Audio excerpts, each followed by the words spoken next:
የገንዘብ ፍቅር አሸንፎህ ጊዜያዊ ጥቅም አታለህ ከትምህርት ወደ ኋላ እንዳትል ልጄ አደራ የሚል ደብዳቤ ጽፈው በዚያን ጊዜ ደብረ ሊባኖስ ጸባቴ ለነበሩት ወረቀት ሰጠው ያረፉት።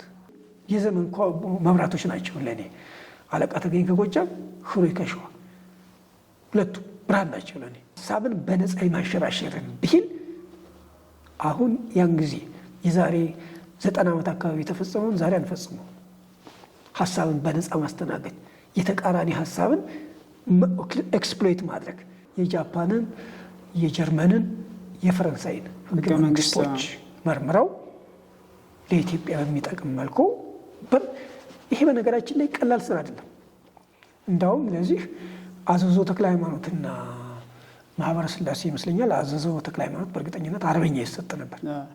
ልቦለድ ታሪኮቻቸው ደግሞ ከኢትዮጵያ ባህል ጋር ሄደው የሚላተሙ ናቸው። የባህል ግጭት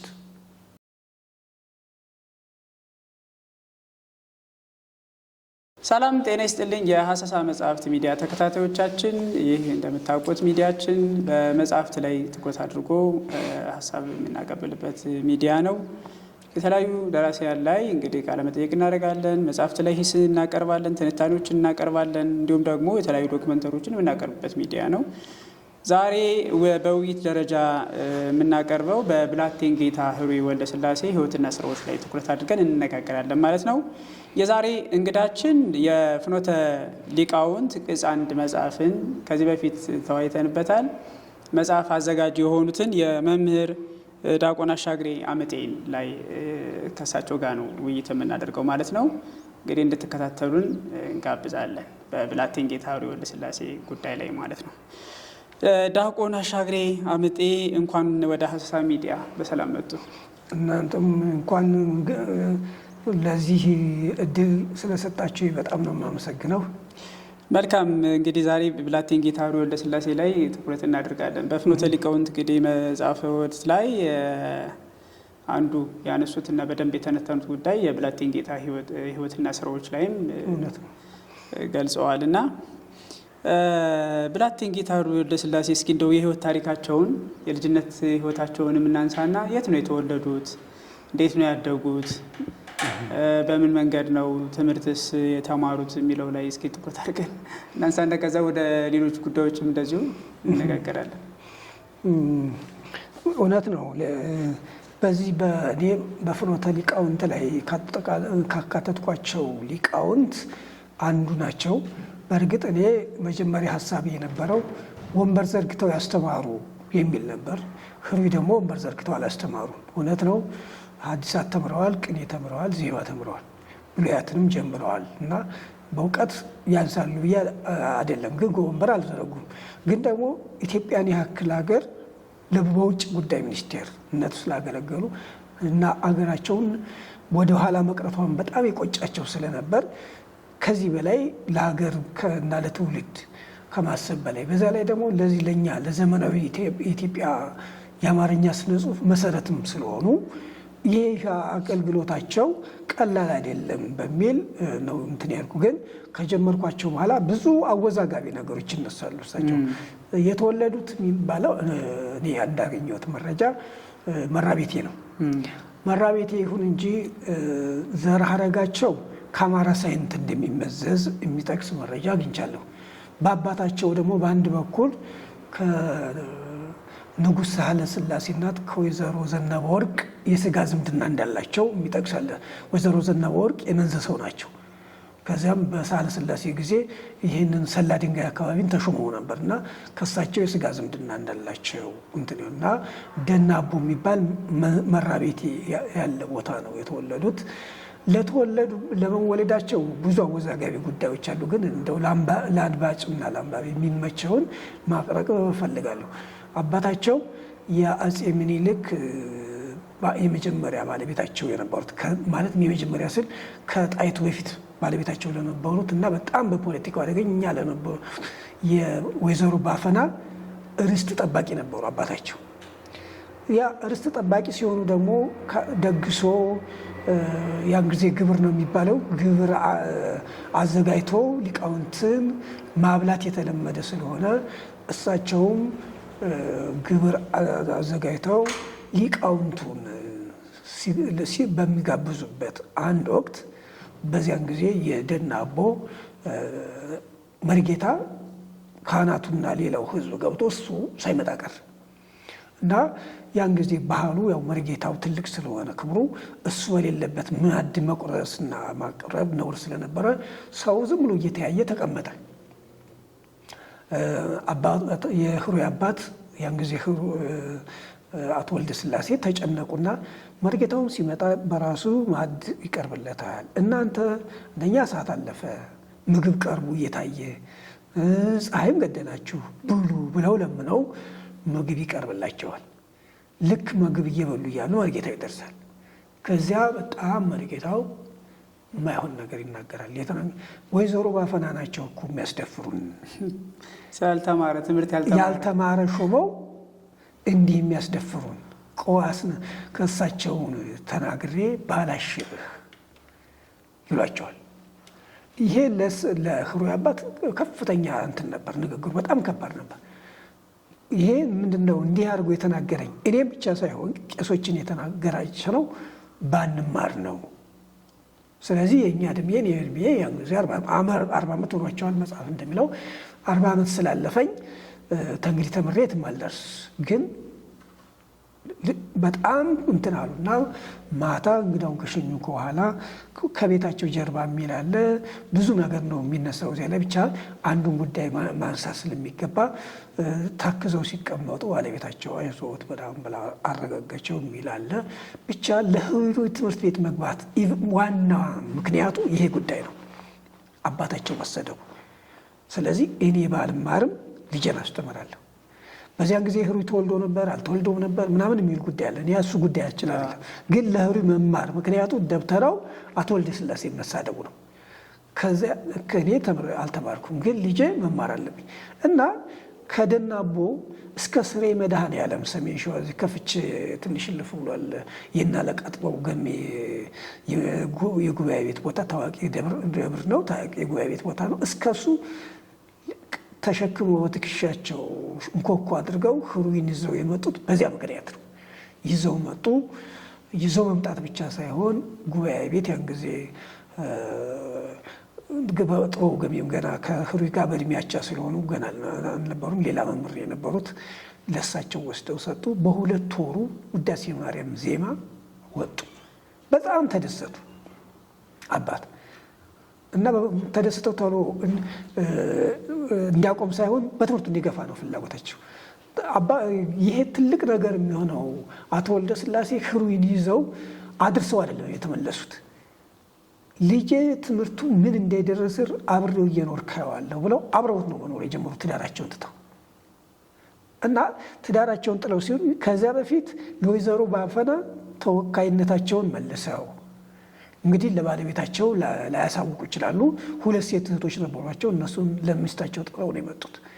ከዚያ እዚህ እየተማሩ እያሉ ስሬ ላይ እያሉ እየተማሩ ህሩይ በጣም መደነቅ ያለባቸው የቁም ጽሕፈት ተለማመዱ። እዚያ እያሉ በራሳቸው ጥረት ከዚያ የእነሱን ጥረት ሲያዩ ወይዘሮ ፀሐይ ወርቅ ዳርጌ የራስ ዳርጌ ልጅ እኒህ ሰዎች በምንድን ነው የሚረዱት? እንዴት ነው ያሉት? ሲል ይሄ ሰውዬ ልጁን እያስተማረ ነው፣ ልጄን ትቻለሁ ሄድም እያለ ይኸው እዚህ በረሃብ እየተሰቃየ ነው ሲሏቸው ራሳቸው የዓመት ልብስ የዕለት ጉርስ ዳረጓቸው።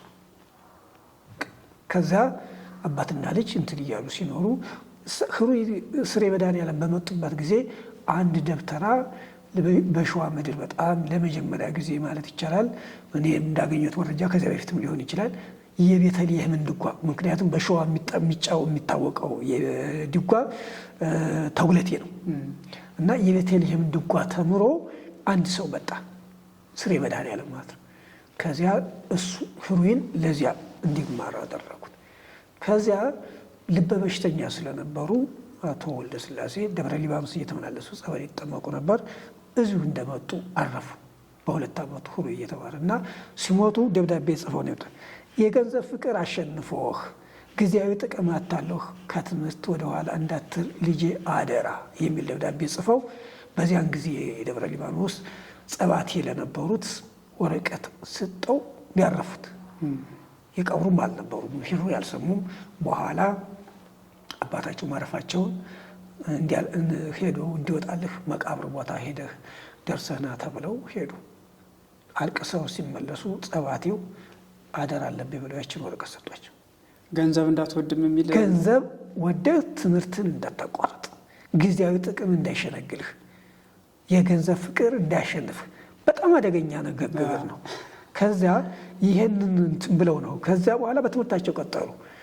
በኋላ መሀል ላይ ክፉ ቀን የሚባለው በዚያን ዘመን ስለነበር 1880 እስከ 84 ነው በኢትዮጵያ ታላቁ ረሃብ ምኒልክ ዘመን የሚባለው እና በዚያን ጊዜ ነው እና ረሃቡ ሲበዛ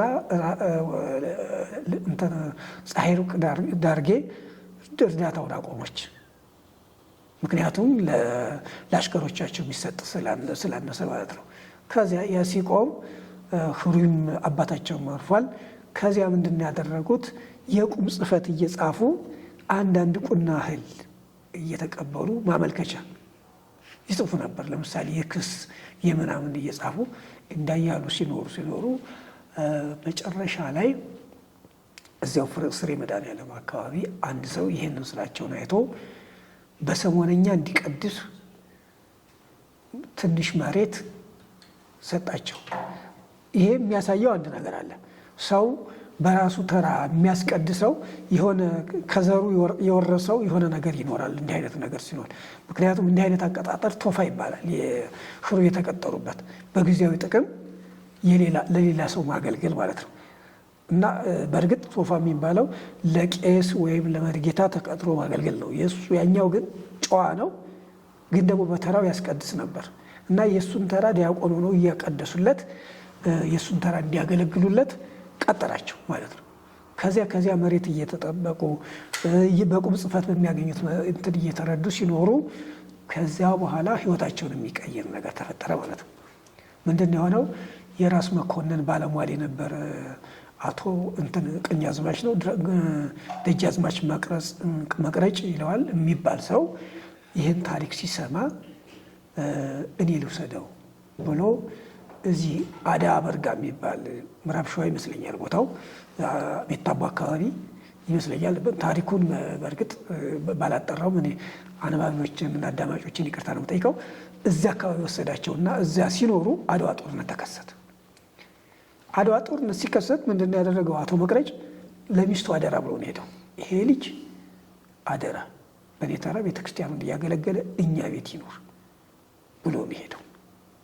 ቢያንስ በዛ ጊዜ ህሩይ ስንት ዓመታቸው ይሆናል? 17 1871 ስለተወለዱ 1888 ደግሞ 17 ዓመት አካባቢ ማለት ነው። እና ያን ጊዜ ማለት ነው። እና እንዲህ እያለ ነው እንግዲህ ህሩይ ድገት የሚመጣው። አይ መልካም ነው እንግዲህ የብላቴን ጌታ ህሩይ የትምህርት ህይወታቸው አሁን ወደ እንጦጦም መጥተዋል አይደለ? እስኪ እዛ ላይ እንነጋገር። እንዴት መጡ? ከዛ በኋላ ምን አይነት ትምህርቶችን ተማሩ? እንደገና ከጸሐፌ ትእዛዝ ገብረስላሴ ጋር የነበራቸው ግንኙነት እንደውም እስከ ጋብቻ ድረስ የሚያደርስ ነገርም ነበረ። ብላቴን ጌታ ፈቃደኛ ስላልሆኑ ነው እንጂ እሱን ጉዳይ እስኪ እናንሳው። እውነት ነው። ወደ እንጦጦ የመጡበት መንገድ አዲስ ዘመን ላይ ታሪካቸውን የጻፉ ሰዎች በቀጥታ ከደብረ ሊባኖስ የመጡ የሚያስመስል አለ። ግን ህሩይ ደብረ ሊባኖስ አልተማሩ። ከመንዝ መጣው ከመራቤቴ ስሬ መድኃኔዓለም የመጡት ከስሬ በቀጥታ አዳ በርጋ ነው የሄዱት። ደብረ ሊባኖስ የሄዱት የአባታቸውን ቀብር እንትን ለማለት ነው። ግን አንዳንድ የተጻፉ ከደብረ ሊባኖስ መምህራቸውን ተከትለው መምህር ወልደ ጊዮርጊስን እንጦጦ መጡ የሚላለ ይሄ ስህተት ነው። ከመምህር ወልደ ጊዮርጊስ ጋር የተገናኙት አዳ አበርጋ ላይ ውስጥ ያለ ላይ ሚካኤል ላይ ጊዮርጊስ የሚባል ቤተክርስቲያን አለ። ይሄ ቤተክርስቲያን ለማገልገል ቤተክርስቲያኑ በእንጦጦ ራጉኤል ስር ነው። ቅፈፍ ይባላል። ይሄ አሁን እንጦጦ ራጉኤል እንጦጦ ማርያም ወደ 50-100 ምናምን ቤተክርስቲያን ያስተዳድሩና እነሱ የሚገበሩ የእነሱ ግብር ለትልልቅ አድባራት ይሆናል። ለምሳሌ ለስላሴ፣ ለቅድስተ ማርያም፣ ለግቢ ገብርኤል እንዲህ ያለ እና የእንጦጦ ራጉኤል የአካባቢ የነበሩ አድባራት የእሱ ቅፈፎች ነበሩ እና በዓመታዊ በዓል የዚያ የዋናው ቤተክርስቲያን መሪጌታ ወይም ታላቅ አገልጋይ ሄዶ እዚያ ያከብራል፣ ግዴታው ነው። ምክንያቱም ከዚያ የሚገኘው ጥቅም የሱ ስለሆነ። በዚህ ምክንያት መምህር ወልደ ጊዮርጊስ እዚያ ይሄዳሉ። 2 ሰው አስከትለው የሄዱት፣ አንደኛው አቶ ማህደር ይባላል፣ አንደኛው ረስቼዋለሁ። እና ሌሊት ማህሌት ላይ ህሩይ የሚያን ጊዜ ወጣት ነው ያገለግላል። እና ከሱ እውቀት ምንም የማይገናኝ እውቀት ያላቸውን ሰዎች እዚያ ያያል ማለት ነው። ሲያይ በጣም ተደነቀ። እኔም እውቀት አለ ብዬ ነበር፣ እንዲህ ሰዎች እንዴት አይነት እውቀት ያላቸው። ከዚያ እኔ የማስበው ወይ ህዳር 7 የቅዱስ ጊዮርጊስ ስባር አጥሙ ነው ወይ ጥር 18 ሰባር አጥሙ ነው። ግን ወሩ ታኅሳስ ነው የሚለው። ታኅሳስ የቅዱስ ጊዮርጊስ በዓል ስለማይከበር የታኅሳስ ነው ብዬ አላምንም። የተጻፈው ግን ታኅሳስ ነው የሚለው። ግን እሱ ላይሆን ይችላል። ታኅሳስ ህሩይ ትምህርት የጀመሩበት ስለሆነ የሚሆነው ህዳር 7 ነው። ህዳር 7 ደግሞ በቅዱስ ጊዮርጊስ ትልቅ በዓል ነው። ቅዳሴ ቤቱ ስለሆነ ማለት ነው። በጣም ነው የሚከበረው። ሁለተኛ ህዳር 7 አዲስ ጊዮርጊስ የሚባለው በግብፅ የሚታወቅ ትልቅ አባት ሰማዕትነት የተቀበለበት ነው። ስለዚህ ትልቅ በዓል ከቅድስት ሥላሴ ወርሃዊ በዓል የቅዱስ ጊዮርጊስ በዓልነቱ ነው የሚመዝነው ህዳር 7 እና ያን ይሆናል ብዬ አምናለሁ። ይህ ካልሆነ ግን የሚሆነው ጥር 18 የስባር አጥሙ ነው። ለዚያ ነው የተገናኙት። ከዚያ ጠዋት ከቅዳሴው በኋላ ያው ደጀ ሰላም ምናምን ከተባለ በኋላ ከ3ቱ አንዱን ወጣት የሆነውን አቶ ማህደር የሚባለውን ከየት ነው የመጣችሁ? እንዲህ እባክህ መምህር እንዲያስተምሩኝ የት ነው ያሉት ብሎ ጠይቀው፣ እንጦጦ ራጉኤል መምህር ናቸው የሐዲሳትና የቅኔ እንዲያስተምሩኝ ጠይቅልኝ ሲሉት፣ እሱ ደግሞ ጠየቃቸው። አቶ መምህር ወልደ ጊዮርጊስ ማለት ነው። መምህር ወልደ ጊዮርጊስ እንደው በሃይማኖታቸው ይታማሉ እንጂ በዚህ በድንግልና ሕይወታቸውና በተጋድሏቸው እንከን የሌለባቸው ታላቅ አባት ናቸው። በትህርምት በምናምን እንከን የሌለባቸው አባት ናቸው። ግን ጸጋ ናቸው ስለሚባል ብዙ ሰው እሳቸው ላይ ለመማር በተለይ ኦርቶዶክሳውያን በጣም ይጠነቀቁ ነበር እና በጣም የዋህ ስለሆኑ እሳቸው ይማራሉ። ይዘዋቸው አብረው እየተጫወቱ ሲመጡ ለመሆኑ ስም ማን ነው አሏቸው። አባቴ ያወጣልኝ ገብረ መስቀል ብሎ ነበር። አቶ መቅረጹ ደግሞ እዚህ ከመጣ በኋላ የሆነው ፍሬ ብሎኛል አይስሏቸው። ሁለቱንም ተውና እኔ ጎንደር ስማር መምህሮቼና የትምህርት ቤት ጓደኞቼ መምህሬና የትምህርት ቤት ጓደኞቼ ህሩይ ብለውኝ ነበር። ህሩይ የሚለውን ስም ልስጥና በህሩይ ተጠራሯቸው። ከዚያ በኋላ ነው ህሩይ ተብለው የቀሩት። ህሩይ ተባሉ። እንጦጦ ራጉኤል መጡ። ከዚያ ትምህርት ጀመሩ። ታኅሳስ ጀመሩ። በ8 ወርና በ9 ወር ቅኔ መቀኘት ይችላሉ ማለት ነው። ፈጣን ናቸው። እንግዲህ የትምህርት አቀባበላቸው ፈጣን ናቸው። በተለይ የህሩይ ፈጣንነት ለእኔ ማለት ነው በቤተ ክርስቲያን በቅኔ ላይ ከመፈላሰፍ ውስጥ ወደዚህ ወደ ጽሁፍ ወደ ማቀናበር ታሪክ ወደ መጻፍ በጣም ፈጣን ናቸው ለእኔ።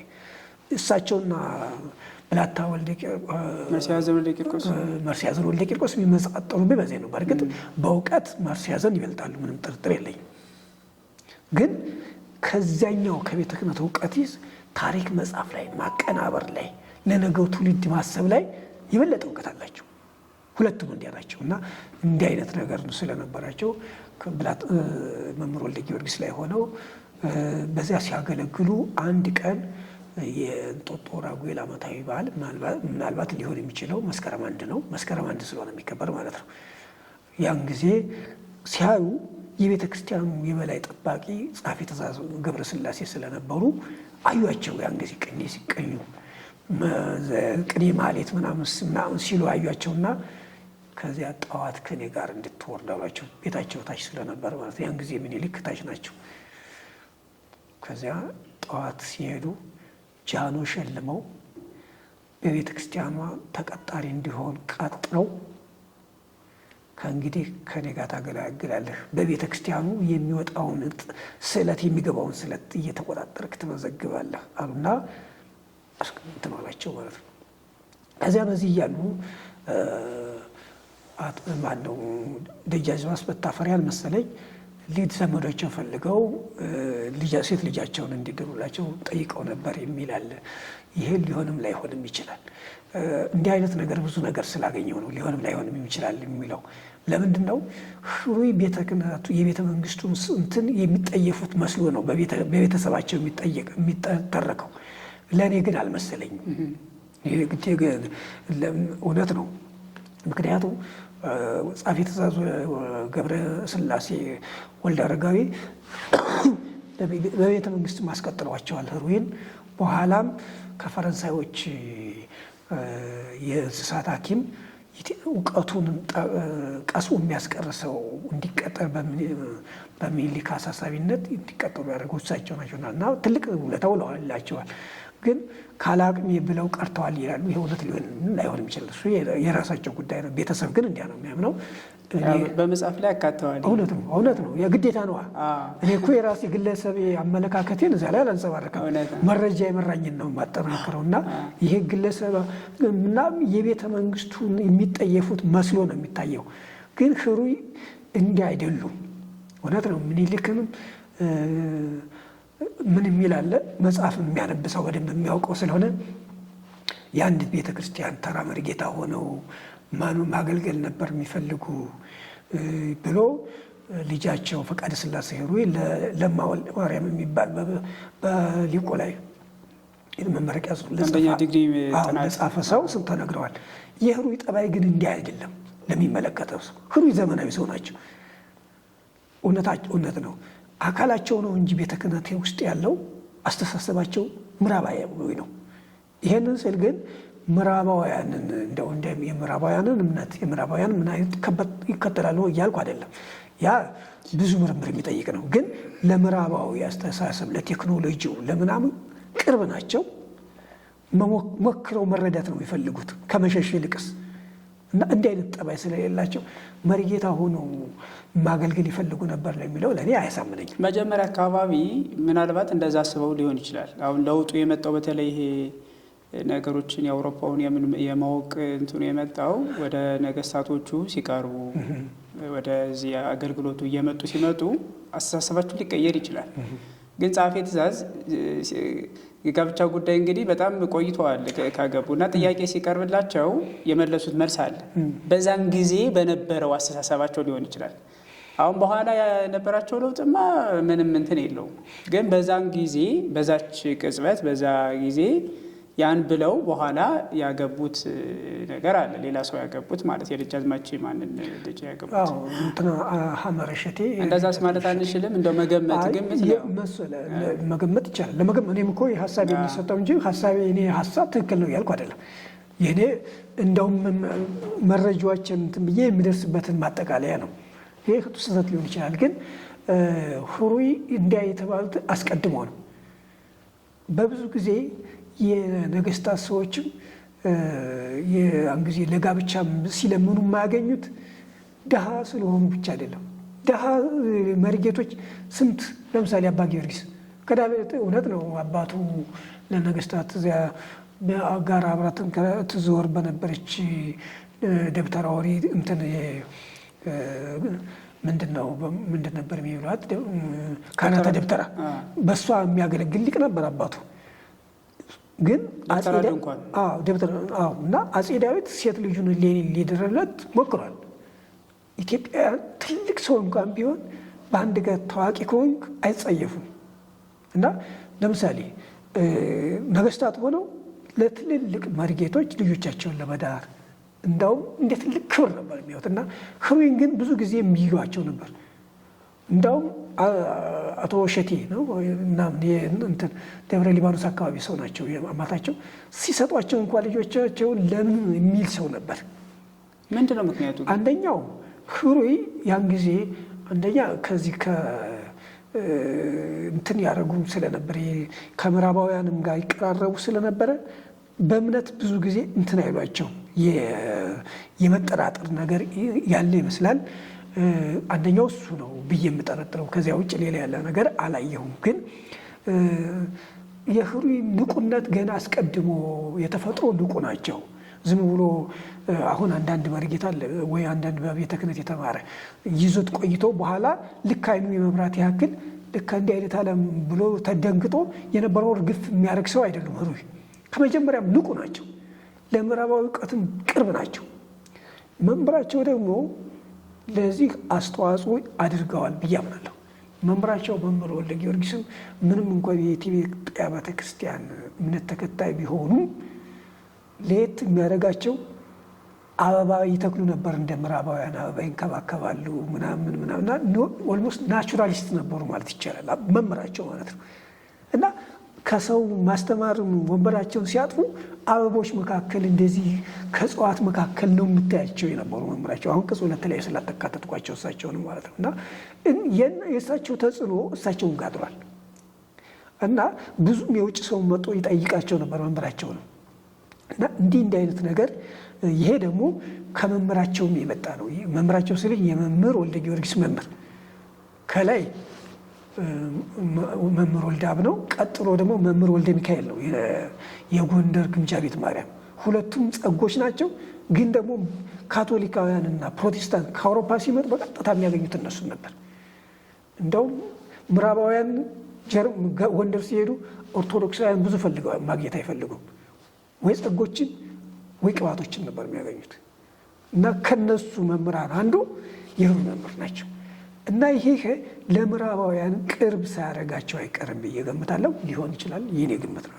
እና እንዲህ ነው። እና እውነት ነው አፄ ምኒልክ በሌላ ስራ መንግስት አገር ማገልገል ሃይማኖት ቤተክርስቲያን ማገልገል አይደለም ብለዋቸው ሀሳባቸውን እንደተቀበሉ የተገለጸ አለ። እውነት ሊሆን ይችላል። ይህን እያጣጣልኩ አይደለም።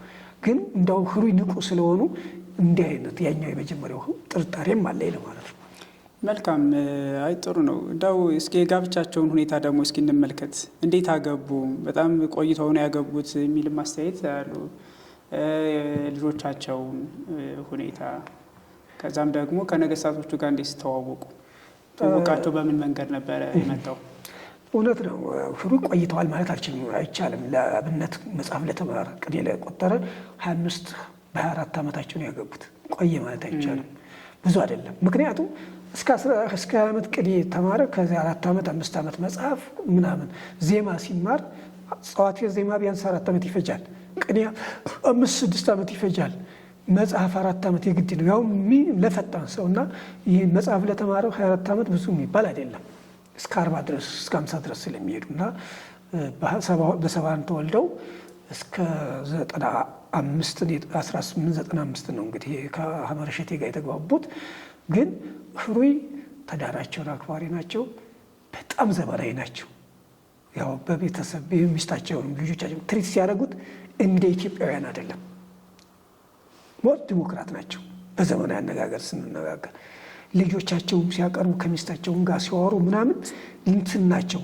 አሁን እኛ እንደምናወራ አሁን በምዕራብ ካሪኩለም የተማሩ ሰዎች እናወራው ግን ማን ተገብረው ለሴቶች እኩልነት ምናምን ይሄን ባፋችን ነው እንለው እንጂ በተግባር አንሰራው። ህሩይ ግን በተግባር የሚሰሩ ናቸው። አውሮፓ ጉብኝት ሲሄዱ ሚስቶቻቸውን ይዘው ነው የሚሄዱት። አምባሳደር ወይም የኢትዮጵያ መንግስት መልእክተኛ ሆነው ሲሄዱ ይዘዋቸው ነው የሚሄዱት። በ1916 እቴጌ ልዕልት ናቸው ያን ጊዜ፣ ወይዘሮ መነን ናቸው ያን ጊዜ እቴጌ ያልተባሉ። እሳቸው ኢየሩሳሌምና አውሮፓን ሲጎበኙ አብረው ነው ይሄዱ ሚስታቸውን ጭምር ይዘው እና ይሄን ያክል ናቸው። እና 2 ወንድ 2 ሴት ልጆች ይባላል እኔ ያሏቸው። ሁለቱ ስለ ወንዶች ነው የተሻለ። አንደኛው ፈቃደ ስላሴ ህሩይ ነው፣ አንደኛው ሲራክ ህሩይ ናቸው። ሁለቱም አንደኛው ኦክስፎርድ አንደኛው ካምብሪጅ ነው የተማሩት። በጣሊያን ወረራ ጊዜ ደግሞ ከዚህ ከጥቁር አንበሳ ጋር ትልቅ ስራ የሰሩ ናቸው። ሁለቱም በጣም የሚገርሙ ናቸው። እና ህሩይ ቶሎ ነው በወጣትነታቸው ትምህርት ቤት ያስገባቸው። የቤተ ክርስቲያኗን ትምህርት በቂ ነው እስከሚሉ ካስተማሩ በኋላ በቀጥታ ግብፅ ያለ አሁን ስሙን ለረሳሁት አንድ አሌክሳንድሪያ ያለ መንፈሳዊ ትምህርት ቤት ነው ሄዱ የሚማሩት። ከዚያ ነው ወደ እንግሊዝ የሚሸጋገሩት ሁለቱም ልጆቻቸው ማለት ነው። እና ግብፅም ሄደው የተማሩት ካምብሪጅም ሄደው የተማሩት በተፈሪ መኮንን ወጪ ነው። እና ከተፈሪ መኮንን ጋር ያላቸው ቅርበት ቀላል አይደለም። እስከ ህይወታቸው ድረስ ህሩይም ለተፈሪ መኮንን ተፈሪ መኮንን በኋላ ኃይለ ሥላሴ ሆነው ለህሩይ የተለየ ቅርበት ነው ያላቸው። ሲሞቱም ማዘናቸውን የገለጹበት መንገድ ራሱ በጣም እውነት ነው፣ የሚገርም ነው። በጣም እውነት ነው። ሀዘናቸው በደንብ ገልጸዋል ራሱ። እሺ። እና እንደዚህ ነው። ግን ከኃይለ ሥላሴ ጋር የተገናኙበት የሚባለው ነገር ሌላ ነገር መረጃ ሳገላበጥ አሁን ይሄኛውን ካሳተምኩ በኋላ ሌላም ነገር ስላለ እዚህኛው መጽሐፍ ጋር ግን የገለጽኩት መጀመሪያ ህሩይ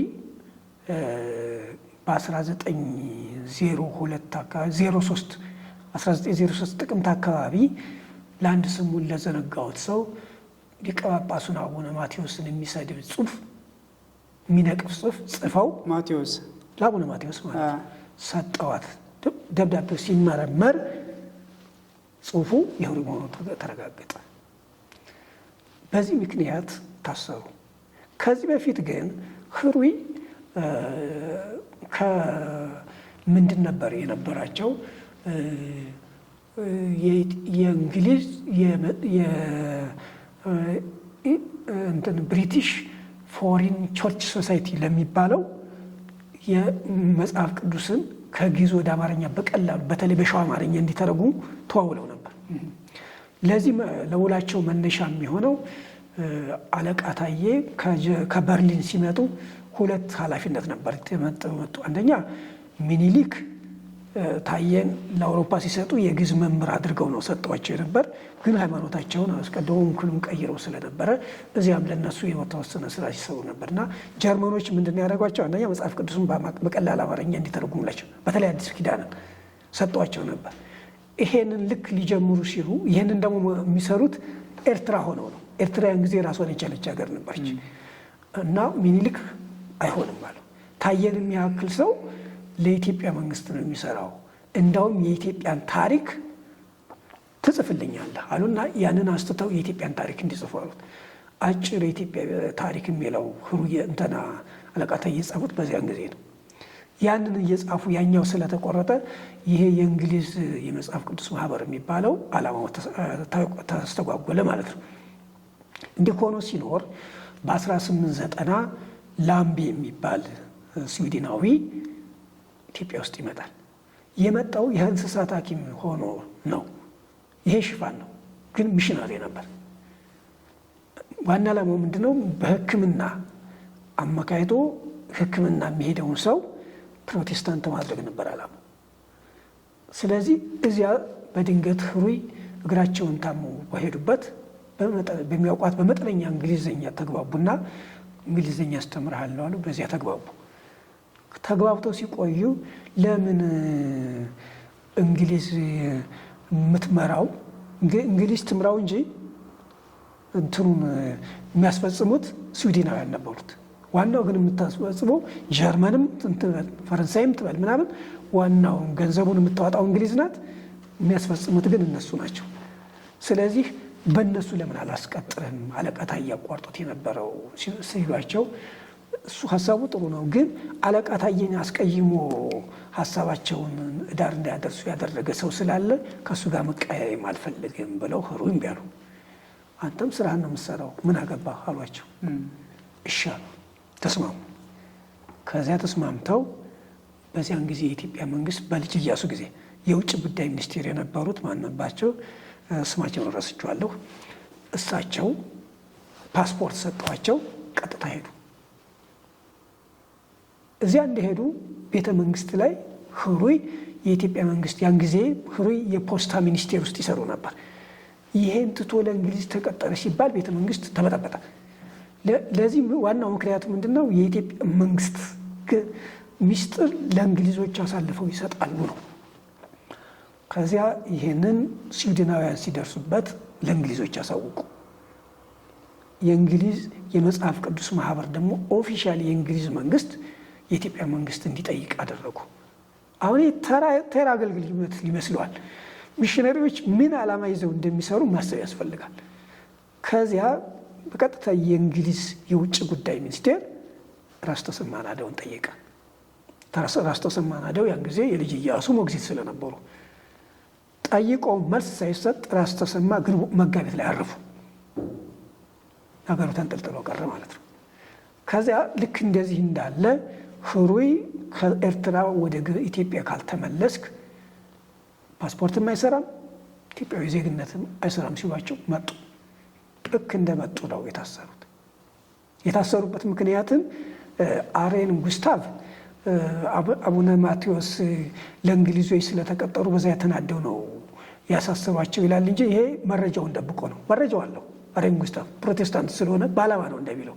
ግን የታሰሩት ማቴዎስን የሚሳደብ ጽሑፍ ስለጻፉ ከዚያ እንደዚህ እንዳሉ መጨረሻ ላይ ልክ የልጅ ኢያሱ መጀመሪያ ሾሟቸው የነበሩት አፈ ንጉሥ ወደቁና አፈ ንጉሥ እስጢፋኖስ ሲሾሙ አፈ ንጉሥ እስጢፋኖስ እንደተሾሙ ታመሙ።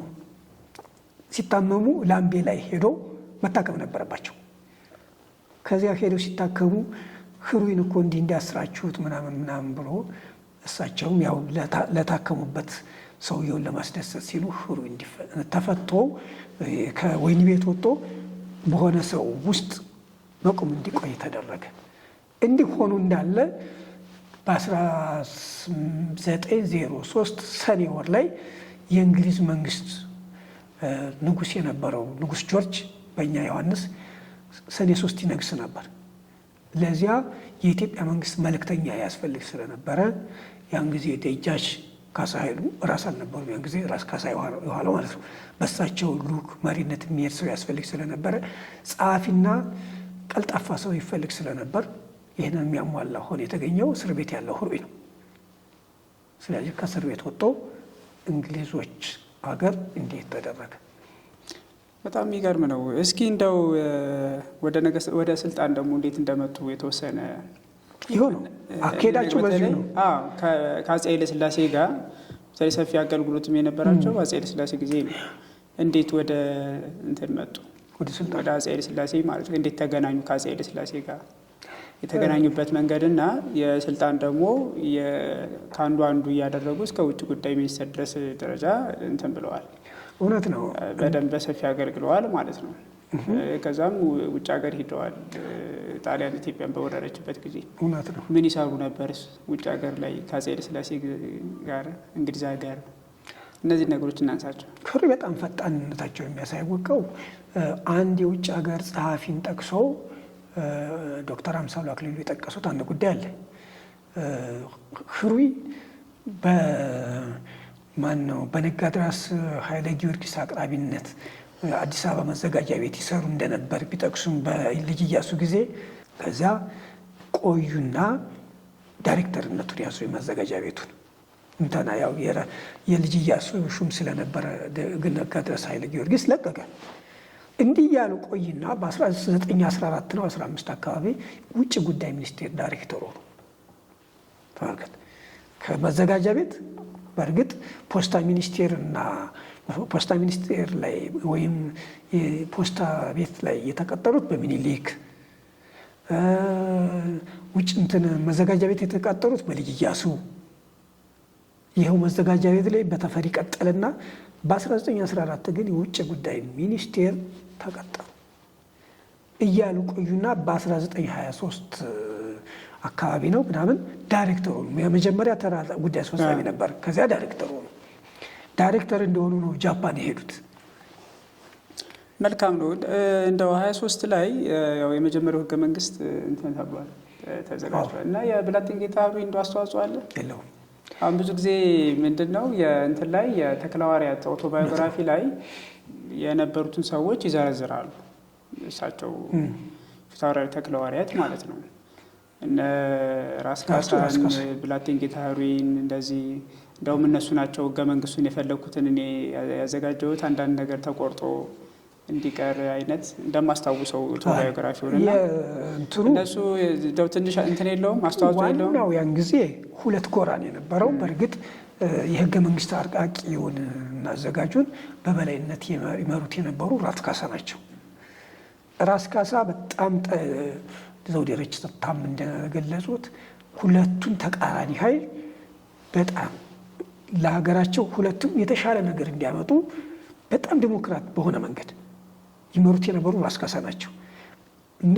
አንባቢም እንደሚያውቀው እነ ተክለሐዋርያት ተክለማርያም ተስፈንጣሪ ናቸው። በአንድ ቀን ለውጥ የሚፈልጉ ናቸው። ቀጥተኛም ናቸው። በጣም ቀጥተኛም ናቸው። እነ ራስ ኃይሉና እነ ራስ መንገሻ ስዩም ደግሞ ለውጥ እንዲመጣ የማይፈልጉ ናቸው። የጎጃሙ ራስ ኃይሉና መንገሻ ስዩም በትግሬው አይፈልጉም፣ ግን አባል ናቸው። እና ሁለቱም እነዚያኞች ቶሎ በል ይላሉ እነ ተክለ ሐዋርያት እነ ራስ መምሩ። እነዚህ ደግሞ መንተነክቱ የድሮ ይላሉ የጎጃሙ ራስ ስዩም ራስ ኃይሉና መንገሻ ስዩም ይሄን ነው የሚመሩት እንትና ራስ እና ሁለቱም ማመጣጠት ነበረባቸው። እነ ተክለ ሐዋርያት የድሮውን ነገር መስማት አይፈልጉም። እነዚያኞች ደግሞ ለውጥ አይፈልጉም። ተመልከት፣ ያ ለውጥ አይፈልግም፣ ይሄኛው ደግሞ የጥንቱን መስማት አይፈልጉም። ራስ ካሳ ሁለቱም ነው የሚያመቻቹ እና ሀሳባቸው እንዴት እንደሚያንሸራሽሩ ራስ ካሳ ቀላል ሰው አለመሆናቸውን እኔ በጣም ንግግራቸው እዛ ላይ የተፋሪ መኮንን የቀዳማዊ ኃይለ ሥላሴ መንግስትን ማንበብ ይችላል። ስለሳቸው ማውራት የፈለገ በጣም ማደንቃቸው ራስ ካሳን በጣም ነው ማደንቃቸው። እንትና ባደንቀው ብዙ አይደንቀኝም። ተክለ ሐዋርያት ዘመናዊ ውጭም ስለተማሩ ራሻ ነው የተማሩት እና ከራሻም አንድ ሞግዚቱ አውሮፓ እንዳትቀር አያት የሚሏት አውሮፓ እንዳትቀር እኛ ነጮች አውሮፓን ኢትዮጵያንና አፍሪካን እንትን ነው የምንለው እና ሄደህ ሀገር እንድታገለግል እያሉ አደራ ይሏቸው የነበሩ ሰዎች እንትን ያለ ነው። ዘመን አስተዳደር የተማሩ ናቸው። እዚያ የመድፍ የዘመናዊ መሳሪያ አሰራር የተማሩ ናቸው። እሳቸው እንዲያስቡ ብዙ አይገርም። ራስ ካሳ ግን ከቤተ ክህነት እውቀት ብቻ ያውቁ እና ግን ይሄ እንትን ሀሳብን በነፃ የማንሸራሸርን ብሂል አሁን ያን ጊዜ የዛሬ 90 ዓመት አካባቢ የተፈጸመውን ዛሬ አንፈጽመው። ሀሳብን በነፃ ማስተናገድ፣ የተቃራኒ ሀሳብን ኤክስፕሎይት ማድረግ ከፍተኛም የክርስቲያናዊ ስነ ምግባር ትምህርትና አስተሳሰብም አላቸው። የመጽሐፍቶቻቸውም እንደምን እውነት ነው እና ይናሱን የነበሩት እንጂ ዝርዝሩን አበራ ጀንባሪም ስላስቀመጡት ያን ጊዜ ህሩይ ያሉ አይመስለኝም። ቢኖሩም ያን ጊዜ ተጽዕኖ ፈጣሪ አልነበሩ። ተጽዕኖ ፈጣሪ አይደለም። ከዚያ አዘጋጅቶ እንዲመጣ ኃላፊነት የተሰጠው ተክለ ሐዋርያት ነው። ተክለ ሐዋርያት ደግሞ የጃፓንን፣ የጀርመንን፣ የፈረንሳይን ህገ መንግስቶች መርምረው ለኢትዮጵያ በሚጠቅም መልኩ ይሄ በነገራችን ላይ ቀላል ስራ አይደለም። የመጀመሪያ ንድፍን ያስቀምጥ። አሁን በእኛ በስነ ጽሁፍም ሆነ በማንኛውም ስንማር አንድ ሰው የመጀመሪያ ጥናት ያቀረበው ምንም የተጎላደፈ ቢሆን ፋና ዋጊ ስለሆነ እሱን ያክል ክሬዲት አያገኝም። በኋላ የመጣው ጠንካራም ከወርጎ ይሰራ ዋናው መሰረት የተጣለው የህገ መንግስት እስካሁን ላለው ያን ጊዜ ነው። ያንን ነው ተገበር ነው በወር ያለፍ ነው ምናምን መሰረቱን የጣሉት ተፈሪ በዚህ በኩል መደነቅ ያለባቸው ናቸው። እና ይሄንን ተክለ ሐዋርያትም ስራዬ ብሎ አጥንተው ይዘው ቀረቡ። አሁን ሰው ያን ጊዜ በተፈሪ ይፈርዳል። ተፈሪ የነበረባቸውን እንትን ሰው መረዳት አይችልም። ሁለቱ ቀላል አልነበረም። መጀመሪያ የሚኒሊክ ደጋፊዎች አያሰሩም ነበር። ይህን ስል እንደ እንትና ቀላል ሰው ናቸው እያልኩ አይደለም። ተፈሪ ግን አሁን እነ ፊታውራሪ ሀብተ ጊዮርጊስ ነበሩ ምናምን፣ እነሱ ቀላል ሰዎች አልነበሩ። እነሱ ሲያልፉ አሁንም ደግሞ የዘመናዊ አስተሳሰብ ጸር የሆኑ ደግሞ እንደነ ራስ እንትና ኃይሉ ያሉ ሰዎች አሉ። እነሱን በአንድ ጎን ይዘህ ነው ህገ መንግስት ለማጽደቅ የሄዱት እና ያን ሚና ተፈሪ ሁለቱንም ሲፈልጉ እያቀራረቡ ሲፈልጉ እያለያዩ አናውንስ አደረጉት። ጥቅምት 23 1924 ዓ.ም እና ያን ጊዜ ትልቅ ስራ ነው የተሰራው እና በዚህ ላይ የህሩይ ሚና ብዙ አይደለም። እውነት ነው፣ ውጭ ጉዳይ ናቸው። መልካም ነው። እንደው የቋንቋ ትምህርት የመማር ፍላጎታቸውን እስኪ እናንሳ። አሁን አረበኛም ለማጥናት የገጠማቸውን ነገር ሁሉ ማለት ነው፣ እንግሊዝኛም ለማጥናት ብዙ ጥረት አድርገዋል እና ለምንድን ነው ሊቃውንት ቋንቋ ላይ ትኩረት ያደርጋሉ? የውጩንም ከድሮም ጀምሮ ማለት ነው እና ለምንድን ነው አንደኛ ትኩረት የሚያደርጉት? የቋንቋ እውቀትን ማሻሻል እና የማያውቁትን ለማወቅ ጥረት ማድረግ እና ብላቴን ጌታ ህሩይ ደግሞ ምን ገጠማቸው? በእርግጥ ይሄ ቋንቋ መማር ለኢትዮጵያውያን ገና ዛሬ የተጀመረ አይደለም። ገና በኢትዮጵያ ኢየሩሳሌም መሄድ ከጀመሩ ጀምሮ ነው። እንዳውም ለዚህ አዘዞ ተክለ ሃይማኖትና ማህበረ ስላሴ ይመስለኛል። አዘዞ ተክለ ሃይማኖት በእርግጠኝነት አረበኛ ይሰጥ ነበር። ለምረው ይህን የሚያደርጉት የአረብ ስም እንደው ከሸዋ ከዚህ ማናት ደብረ ሲና አካባቢ ያለች የትውልድ አካባቢያችን ረሳሁት እንጂ ወልዳ በጣም አረበኛ የእናቱን የአፍ መፍቻ ቋንቋውን ያክል ይናገር ነበር። ለምን ነው ይናገር የነበረው? አረበኛ በአብዛኛው ከኮፕት ወይም ቅብጥ የምንለው ቋንቋ ከግብፅ የጽሁፍ ቋንቋ በሆኑ ቀርቶ በአረበኛ በተቀየረ ጊዜ በአብዛኞቹ የሃይማኖት ጽሁፎች ከአረብ ነበሩ የተረጎሙት። ስለዚህ አረበኛ በጣም ብዙ የሃይማኖት ጽሁፎች ያሉበት ቋንቋ ነው። እሱን መጠቀም ማለት በአብዛኞቹ 14ኛው 13ኛው 12ኛው ክፍለ ዘመን እነ ፍትሐ ነገሥት እና ሃይማኖተ አበው እነ ስንክሳር እነዚህ ሁሉ በ13ኛው ክፍለ ዘመን የተተረጎሙት ከአረበኛ ነው። ስለዚህ ለዚህ ነው ቋንቋ የሚፈልጉት። አረበኛ ያጠናሉ፣ ዕብራይስጥ ያጠናሉ፣ ግሪክ ያጠናሉ፣ ለነገር ሃይማኖት ጭምር ነው። ስለዚህ ለዚህ ነበርና በዚያን ጊዜ የተጀመረ በኋላ ደግሞ የካቶሊካውያን መምጣት ከጀመሩ ጀምሮ ለምሳሌ ከአፄ ሱስንዮስ እና እቴጌ ሳህለ ወንጌልና እቴጌ እሌኒ ከፖርቱጋሎች ጋር ግንኙነት ያደርጉ በነበረ ጊዜ ብዙዎቹ ወይ ከአርመን የመጣ ወይ ከምን የመጣ ነበር የሚያስተረጉማቸው። ያ ይቆጫቸው ስለነበረ በተለይ የኢትዮጵያ ኮሌጅ ቫቲካን ከተቋቋመ በኋላ ብዙ ጊዜ ሮማይስጥም ጣሊያንኛም ብዙ ቋንቋ መማር ፍላጎት ነበራቸው። ይሄ ለውጭ ቋንቋ ለውጭ እንትን ባዕድ ላለመሆን ነው ዋናው ነው። ግን ህሩይም የዚያ እንትን ይሁን የጊዜው የዘመኑ ለአውሮፓ የመናፈቅ ይሁን አላውቅም ነበራቸው። ግን አቀራረባቸው ነው የመሰለኝ ያሰደባቸው ወይም ተግዳሮት እንዲገጥማቸው ያደረገው። አንደኛ መምህራቸው የሆነው ላምቤ ነው። እሱ ደግሞ ኢትዮጵያውያንም ሁሉ በሕክምና እያሳበበ ፕሮቴስታንት የሚያደርግ ሰው ነው። ከእሱ ጋር ነው ለመማር የሄዱትና እሱ ሊሆን ይችላል። ሁለተኛ ደግሞ አረበኛ ነው። የቋንቋንና ነገድን ወይም ሃይማኖትን ማስተሳሰር የተጀመረበት ዘመን ሳይሆን አይቀርም እንጂ አረበኛ የተማረ ሁሉ ሰለመ የሚል ስሜት ነው ካልሆነ በስተቀር እንዲያው ብለዋቸዋል። እንዳውም ያን ጊዜ ለህሩይ አይደለም የነገሯቸው ለመምህራቸው ለወልደ ጊዮርጊስ ነው። ልጅህ ወይም ተማሪህ ሰለመ ዘሩ አሁን ደግሞ ብሎ አላህ አክበር ማለት ጀመረ አሏቸው። በቃ አቁም አሏቸው መምህራቸው አቁም። እንግሊዝኛውን ደግሞ እንትን ሲሉ ኮተለቀ። ያው ዘመናዊ ትምህርት ሲገባ ብዙ ጊዜ በዛ ዘመን ላይ ኮተለቀ እየተባለ አስቸጋሪ ነበር። ምንም ጥርጥር የለም።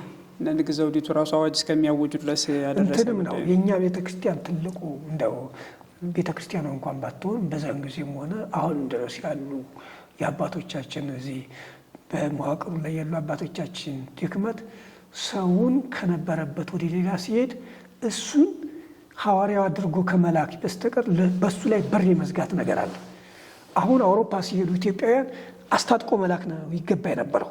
አስታጥቆ የራሳቸውን ሃይማኖት እንዳይቀይሩ አድርጎ ከመላክ ይልቅስ ኮተለከ ከእንግዲህ ከቤተ ክርስቲያኗ ጋር እንዳይመጣ እናትና አባቱን ከተሰለመም ወይ ተጠምቆ ነው ቄድር ወይ ምናምን ነበር የሚደረገው። ይሄ አለመማር የፈጠረው ነው። የድሮዎቹ እኮ እንዲህ ያደርጉ። የድሮዎቹ ከእስላሞች ጋር ይከራከራሉ፣ እውነት ነው። ከምንም ይከራከራሉ፣ ከግሪኮች ጋር ይከራከራሉ። እና አባ በዝክሪና እና አባ ባውሊ ከነ አልፎንሶ መንዲስ ጋር እየተከራከሩት ለምንድን ነው? እውቀት እንትን አልነበረም። እና አሁን አለማወቅ የማያውቁ ሰዎች ይሄን መድረኩን እየያዙ ሲመጡ የማያውቁ ሰዎች የሆነ ነገር ሲመጣ በማስጠላት ነው እንትን የሚያደርጉ። ተከራክሮ ከማሸነፍ ይልቅስ ወይም ተከራክሮ ወይም በሆነ ነገር ነጦ ከመውጣት ይልቅስ በር የፋሲል ክሎዝ ዶር ፖሊሲ ቤተክርስቲያናችን ላይም ሰርቷል ብዬ አስባለሁ። አያዋጣም። ክሎዝ ዶር ፖሊሲ ነው ያ እንትን ላይ የተፈጸሙ ለኔ። እሱ ካጠፋ እንኳ ህሩይን ጋይድ እያደረጉ ከነሱ ማምጣት የሚገባውን እንዲያመጣ መርዳት የሚያስፈልግ የነበረው። አሁን ትክክል ነው አይደለም ውስጥ አልገባም። እሱ ተፈጽሞ ያን ጊዜ አባቶች ያዩበት አይን ይሆናል። እንተና ደግሞ አቡነ ማቴዎስ ስጋትም ነበራቸው። በነገራችን ላይ ስጋታቸው ምንድነው? ኢትዮጵያ የምዕራቡን እንትን እያለች ከሄደች ግብጽ ትጠላለች ስለሚባል ትምህርት ሚኒስቴሯን እንኳን ከእኔ ውጭ ማንም አይመራ ብለው እስከሚሞቱት ትምህርት ሚኒስቴርነቱን እሱ ናቸው ነበር የያዙት። ይሄ በአንድ በኩል የዋህነት ይመስላል፣ ግን እሳቸውም ህዋህ እንዳልነበሩ የኢየሩሳሌም ገዳማችንን አሳልፈው ለሀገራቸው የሰጡ እኮ ሰው ናቸው። ይሄንን ማመን ያስፈልጋል። እና እንዲህ አይነት ነገሮችን የኛ ሰው ስለነበረ ብሎ ማሰብ ስለማይቻል፣ የህሩይ ግን የቴክኒክም ችግር ነው። አንደኛም ያስተማራቸው ሰው ፕሮቴስታንት መሆኑ አንድ ፋክተር ነው ብዬ አስባለሁ። መልካም እንግዲህ ብላቴንጌታ ህሩይ ወልደስላሴ 1910ዎቹና 20ዎቹ ላይ ብዙ የአማርኛ ስነ ጽሁፍ ላይ በጣም ትልቅ አስተዋጽኦ አድርገዋል። እንደው በምን ዘውግ አስተዋጽኦ አደረጉ? በታሪክ፣ በስነ ጽሁፍ ወይ ልቦለድ ነገር፣ በምክር አዘል ሊሆን ይችላል። በምን እስኪ አስተዋጽኦቸውን እንዳሰው መጽሐፎቻቸውንም እናነሳቸው ጥሩ ይመስለኛል። ብዙ ነው የእሳቸው አስተዋጽኦ። አንደኛ ታሪክንም በተለይ ታሪክን ሰንዶ በማስቀመጥ ትልቅ ቀዳሚ ሰው ናቸው። በእርግጥ ከእሳቸው በፊት አለቃ ተገኝ ማርቆስ ነበሩ። አለቃ ተገኝ ይቀድማሉ። አለቃ ተገኝ ይቀድሙ ነበር። እኛኛው ቦታም ዘመንም አልገጠማቸውም። አድማሱ ጀንበሬ እንደሚሉት የጻፏቸው እንኳን ባክ ነው የቀሩት። ከሚቆጨኝ ነገር አንደኛው እሱ ነው። አለቃ ተገኝ ከጻፏቸው የመጀመሪያው መጽሐፈ ቅኔ የኢትዮጵያ ሊቃውንት ታሪክ፣ የቅዱሳን ታሪክ፣ የኢትዮጵያውያን ማለት ነው፣ የሀገር ክብርና የሰንደቅ ዓላማ ታሪክ። እኒህ ነገሮች ከየት ነው ተምረው? እኒህን እንዴት ምንድን ነበር ፍልስፍናቸው ማወቅ ፈልግ ነበር። ህሩይ እንግዲህ ሁለቱ የዘመን መብራቶች ናቸው ለእኔ። አለቃ ተገኝ ከጎጃም፣ ህሩይ ከሸዋ፣ ሁለቱ ብርሃን ናቸው ለእኔ። በተለይ ለዚህ እንደው ይሄን ስል እስከ ስህተታቸው ለማለት ነው እንጂ ከሌላቸው ክንከን እንኳን ቢኖራቸው ቅድም እንዳልኩት ደካማ ጎናቸውን እየሞረን መሙላት ነው እንጂ በር መዝጋትና ኮት ልኳል ብለህ ከቤት አስወጥቶ መልቀቅ ተገቢ አይደለም። ይሄ ደግሞ ፕሮቴስታንትን ጠቅሟቸዋል። ስማቸውን ገጭ እያደረጉ በመጽሔት እየወጡ ከሌም እኮ የኛ ነበር፣ ከህሩይ አንተ የበለጠ እውቀት አለህ እያሉ ሌላውን የዋሃን ወደ ቤታቸው ለመውሰድ ተጠቅመውበታል። እና የቴክኒክ ችግር አለበት አሁንም። ያንን የምለው ያን ጊዜ ብቻ አይደለም፣ አሁንም ያው ነው። ስለዚህ ይሄ መታረም ስላለበት እና ህሩይ ስራዎችን በሶስት ማየት ይቻላል። አንደኛው የኢትዮጵያ ቤተ ክርስቲያን ነገር ሃይማኖትም ሊሆን ይችላል። ነገር ሃይማኖት ለምሳሌ ጥሩ ምንጭ፣ የሐዋርያትን ስራ ባጭር ጥሩ ምንጭ፣ ቅኔ፣ ይሄ ነገር ሃይማኖታዊ ጉዳዮች ናቸው። ከንግስት ሳባ እስከ ዳግማዊ ምኒልክና ዋዜማ ታሪክ ናቸው። የሀገሪቱንም የቤተ ክርስቲያኑም የተጠቃለለበት ማለት ነው። ከዚያ በኋላ ጎሃ ጽባህ ፍልስፍና ነው። በእርግጥ የኢትዮጵያ ቤተ ክርስቲያን በተለይ አዋሊት መጽሐፍትን ጎነጥ ያደርጋል። አንደኛው ከክርስትና የኑሮ መንገድ የሆነውን አንደኛውን በተለይ ምንኩስናንም ጎነጥ የሚያደርግ መጽሐፍም ቢሆን በጣም ይተቸዋል። ከትዳር ሰው ትዳርን ሸሽቶ ወይም ኑሮ ሆድ ሲበሰው ሄብቶ የሚደበቅበት አስመስለው የጻፉት ነገር አለ። ይሄ ስህተት ነው። በእርግጥ ከሳቸው የሚጠበቅ አይደለም። ግን የሚነፍሰው ይሄ ከምዕራባውያን አብረዋቸው የሚውሉ ሰዎች የሚያናፍሱትን ያንጸባረቁት እንጂ እንደው ያንን ስለታችሁ ሃይማኖት ቀይረዋል የሚል በአጠቃላይ ላይ የሚያደርስ ባይሆንም ማለት ነው። ለማለት ኮንክሪት ወይም ተጨባጭ መረጃ ስለሚያስፈልግ እንደ ሌሎቹ አሁን ስለ ህሩይ ይህን ያህል ብናወራ ሃይማኖት ላይ ቀይሩ ይችላል የምንለው ሌሎቹ ሐዋርያ ሆነው አገልግለዋል። ፕሮቴስታንት ህሩይ እንዲህ አላገለግሉ። ቢያገለግሉም መጽሐፍ ቅዱስን ከግዕዝ ወደ አማርኛ የመተርጎም ስራ ነው የሰሩ። ያ የተረጎሙት ለምን ዓላማ ይውላል የሚያውቁት ምዕራባውያን ናቸው። ህሩይ ግን በቀላሉ አማርኛ ግዕዝ ለማያውቀው ሰው እያሉ ስለሚነግሯቸው ያንን ተቀብለው ተርጉመዋል። ያኛው ግን ከፕሮቴስታንት ጋር እንደው 5 ፓውንድ እየተከፈላቸው ከእንግሊዝ ይሰሩ ስለነበረ እንደዚያ ብሎ መናገር አይቻልም። እውነት ነው። የእንግሊዝ የመጽሐፍ ቅዱስ ማህበር 5 ፓውንድ እየከፈላቸው ሰርተዋል።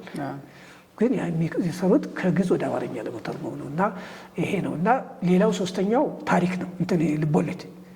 ልቦለድ ታሪኮቻቸው ደግሞ ከኢትዮጵያ ባህል ጋር ሄደው የሚላተሙ ናቸው። የባህል ግጭት በኢትዮጵያ ስነ ጽሁፍ የባህል ግጭት የጀመሩት ህሩይ ናቸው። ከዚያ ቀጥሎ ነው እና አዲስ አለማየሁ የሚወጡት። ግን የባህል ግጭት ነው ማለት ይቻላል። አሁን ለምሳሌ የትኛው አዲስ ዓለም ምንድን ነው?